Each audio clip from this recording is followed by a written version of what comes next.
انسان اپنے اختیار کے ساتھ اور اپنے ارادے کے ساتھ عمل کرتا ہے تبھی تو انسان کل روز قیامت میں ثواب یا عذاب کا مستحق ٹھہرتا ہے، کیونکہ جب اپنے اختیار اور ارادے کے ساتھ نیک عمل کرتا ہے تو اللہ تبارک و تعالی آخرت میں اس کو ثواب عطا کرتے ہیں، اور اپنے ارادے اور اختیار کے ساتھ جب برا عمل کرتا ہے تو آخرت میں اللہ تبارک و تعالی اس کو عذاب کا مستحق ٹھہراتے ہیں۔ تو گویا کہ عذاب اور ثواب کا مدار ہی اختیار اور ارادے پر ہے، اس لیے انسان کو اللہ تبارک و تعالی نے مختار مخلوق پیدا کیا ہے، یہ اپنے اختیار کے ساتھ نیکی یا برائی کی طرف بڑھتا ہے، تبھی اللہ تبارک و تعالیٰ کے ہاں اس کے لیے عذاب اور ثواب کا ضابطہ ہے۔ یہ بلا اختیار استقرار کے ساتھ عمل نہیں کرتا، جیسے ملائکہ اگر عبادت کرتے ہیں تو استقرار کے ساتھ کرتے ہیں، وہ نیکی کرنے پر مجبور ہیں، وہ چاہیں نہ چاہیں ان کا سانس اللہ تبارک و تعالیٰ کی عبادت ہے، اس لیے ملائکہ کسی ثواب کے مستحق نہیں ٹھہرتے ہیں، کیونکہ ثواب کا مدار اختیار پر ہے۔ اگر وہ اس پر ناز کرے،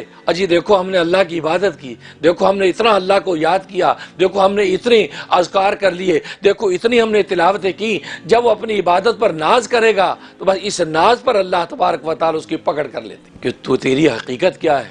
تو ناز کس بات پہ کر رہا ہے، کیونکہ یاد رکھو ظاہری سراپے پر فیصلہ نہیں، ظاہر سراپے پر ناز کیا تو پھر پکڑا جاتا ہے،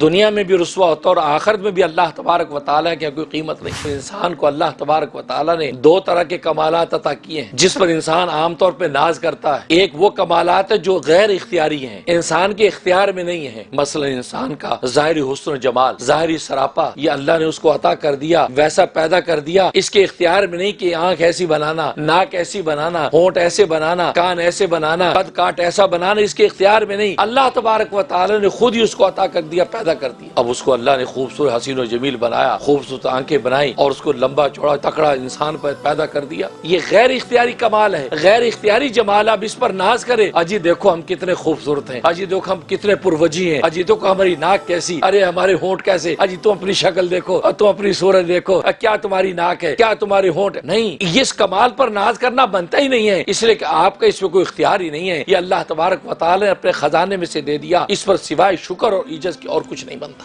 لیکن جب بندہ ناز کرتا، جی دیکھیں ہم ایسے ہیں اور وہ ایسے، بس یہ ناز پر ہی پکڑا جاتا، کوئی کمال اس کے اندر پیدا ہوگا اس پر ناز کرتا، جی ہم نے تو تہجد پڑھی ہے، ہم نے تو 10 لاکھ اللہ اللہ کا ذکر کیا ہے، آپ آوارگی کر رہے ہیں، اور جی ہم نے قرآن کے 2 پارے پڑھے ہیں، آپ نے قرآن کو ہاتھ ہی نہیں لگا۔ اب یہ کمپیریزن اپنی عبادت میں ناز کر رہا ہے، اس اور عبادت یہ اختیاری ہے، یہ فعل اختیاری ہے، لیکن اس میں یہ سوچے یہ اختیار اور یہ توفیق بھی تو اللہ تبارک و تعالی مجھے عطا کی ہے، لہذا اس عبادت پر اللہ کو شکر کرے، یا اللہ تیرا شکر ہے تو میری جسم و جان کو تو نے عبادت کے لیے قبول کر لیا ہے۔ جب شکر کرتا ہے تو اللہ تبارک و تعالی اس عبادت کو اس کی نجات کا ذریعہ بنا دیتا ہے۔ انسان جو عبادت کرتا ہے، نفس عبادت اس کے لیے کمال نہیں ہے، کمال یہ کہ وہ اس بات پر نگاہ رکھے کہ میں کیا، میری عبادت کیا، اس لیے میرے میں وہ طاقت نہیں کہ میں عبادت کر سکوں، یہ طاقت بھی اس نے عطا کی ہے، یہ ماتھا بھی اس نے عطا کیا ہے، یہ زبان بھی اسی نے عطا کی ہے، قدم جس زمین پہ رکھ کے خدا کے سامنے جھکتا ہوں وہ زمین بھی اس نے عطا کی ہے۔ تو ان تمام کی تمام چیزوں کو، ان عطاؤں کو اللہ کی عطا سمجھ کے شکر کرے، یا اللہ تیرا شکر ہے،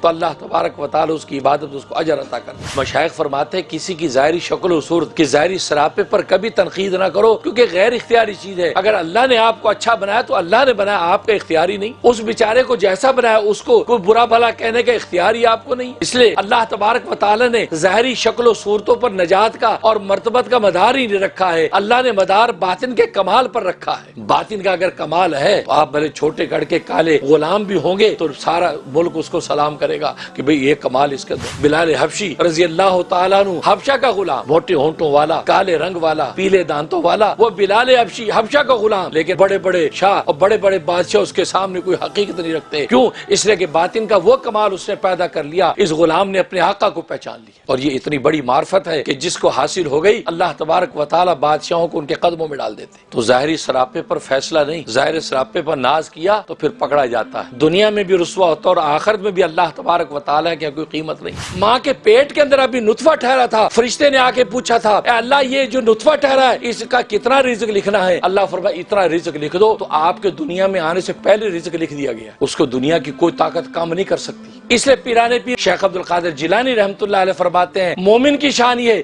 عزت اور وقار کے ساتھ زندگی گزارتا ہے، کیونکہ اس کے عزت اور وقار کی زندگی سے اس کا رزق کم نہیں ہوگا جو مقدر مل کر ہے، اور ذلت اختیار کر کے وہ مقدر کو بڑھا نہیں سکتا۔ سکتا، ذلت بھی اختیار کرے گا، مقدر بڑھے گا بھی نہیں. یہ مومن کی. حضرت داؤد علیہ الصلوۃ والسلام کو جب اللہ تبارک و تعالی نے حکم دیا، اے داؤد کے خاندان والو، تم ایسے عمل کرو جس سے اللہ تبارک و تعالی کا شکر ظاہر ہو، کیونکہ میرے بندوں میں شکر کرنے والے بہت کم بندے ہیں. جب یہ بات کہی تو حضرت داؤد علیہ الصلوۃ والسلام نے عرض کیا، اے رب ذوالجلال، میں جس زبان سے الحمدللہ کہتا ہوں وہ زبان بھی تو نے پیدا کی ہے، جس ماتھے کو زمین پر ٹیکتا ہوں وہ ماتھا بھی تو نے پیدا کیا ہے، جس زبان سے الحمدللہ الحمدللہ کہتا ہوں وہ زبان بھی تو نے دی ہے. سارا کچھ جو داؤد کے پاس ہے جس کی وجہ سے وہ تیرا شکر کرے، وہ سارا دیا ہوا تیرا ہی ہے. آخر میں تیرے شکر کا حق کیسے ادا کروں؟ شکر تو میں تیرا کر ہی نہیں سکتا. تو اللہ تبارک و تعالی نے فرمایا کہ داؤد، بس اب تو نے شکر کا حق ادا کر دیا. جب تو نے یہ بات سمجھ لی کہ یہ سب اللہ ہی کا دیا ہوا ہے اور اللہ ہی کے شکر کا حق ادا کرنا ممکن نہیں ہے، اس کی ایک نعمت پر اگر ساری زندگی بھی شکر کرتے رہیں اس کی ایک نعمت کا حق ادا نہیں ہو سکتا. جب تو نے اپنے اس عجز اور انکساری اور ضعف کا اقرار کر لیا تو میں نے سمجھ لیا تو نے شکر کا حق ادا کر دیا.